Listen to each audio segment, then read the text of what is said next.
अगर आपको cervical disc या सर्वाइकल स्पाइन में डिस्क की प्रॉब्लम है तो उसका क्या मतलब है। सर्वाइकल स्पाइन हमारी गर्दन का ये वाला भाग होता है। इसमें 7 मणके होते हैं जो कि इस तरह से होते हैं कि मणका होता है, फिर एक डिस्क आती है, फिर एक दोबारा एक मणका होता है और पीछे से इस तरह से उसमें से एक नर्व निकलती है जो आप पीली चीज़ें देख सकते हैं। तो अगर कभी सर्वाइकल में डिस्क निकल जाती है तो वो नस को दबाने लगती है जो कि हाथ में जाता है। तो उससे हाथ में दर्द हो सकता है या सुन्नपन हो सकता है या भारीपन हो सकता है या हाथ में कमज़ोरी आ सकती है या चीज़ें हाथ से गिरने लगती हैं। इस तरह के सिम्टम्स हो सकते हैं। कभी कभी जो डिस्क निकली होती है वो नस को दबाने लगती है जिसको कि स्पाइनल कॉर्ड कहते हैं और उससे सर्वाइकल माइलोपैथी नाम की दिक्कत हो जाती है जो कि ना सिर्फ हाथ को बल्कि पैर को या पूरे शरीर को अफेक्ट कर सकती है। उससे चलने में दिक्कत होती है, बैलेंस जाने लगता है और मरीज बार बार गिरने लगता है। तो अगर इस तरह की दिक्कत आपको हो रही है तो इसमें सर्वाइकल के सिम्टम्स हो सकते हैं। नॉर्मली इसमें हम रेस्ट, मेडिसिन, एक्सरसाइज, फिजियोथेरेपी से ही 95 से 97% लोगों को ठीक कर लेते हैं।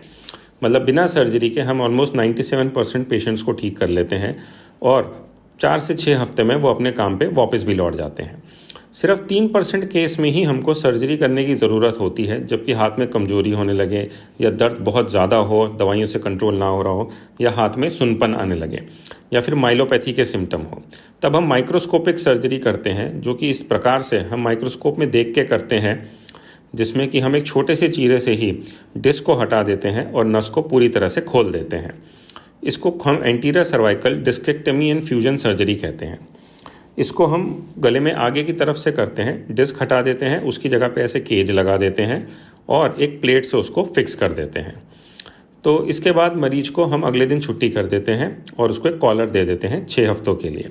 ये सर्जरी गले में आगे की तरफ से की जा सकती है और इसका बहुत ही छोटा सा एक निशान आता है। दूसरा ऑप्शन है कि अगर आपकी उम्र 40 साल से कम है तो हम आर्टिफिशियल डिस्क रिप्लेसमेंट सर्जरी कर सकते हैं। इसमें हम फ्यूज़ नहीं करते और उसमें हम स्पाइन में एक आर्टिफिशियल डिस्क डाल देते हैं ताकि आपके गले का मूवमेंट जो है वो नॉर्मल रहे।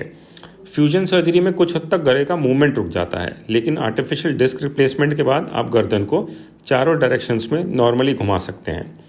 इससे एडजेसेंट सेगमेंट डीजनरेशन के चांसेस भी कम होते हैं। मतलब उस मणके में या उस डिस्क में जहाँ की सर्जरी करी उसके ऊपर नीचे की डिस्क पे प्रेशर कम आता है आर्टिफिशियल डिस्क रिप्लेसमेंट से और वो फ्यूचर में उसके ख़राब होने के चांसेस कम हो जाते हैं। तो अगर हम आर्टिफिशियल डिस्क रिप्लेसमेंट करते हैं तो उससे नेक का मूवमेंट भी नॉर्मल रहता है और ऊपर नीचे की डिस्क पे ख़राब होने के चांसेस भी कम हो जाते हैं। अगर आपको हाथ में दर्द जा रहा है, सुन्नपन है, भारीपन है या मसल वीकनेस है तो आप अपने डॉक्टर को दिखाएं।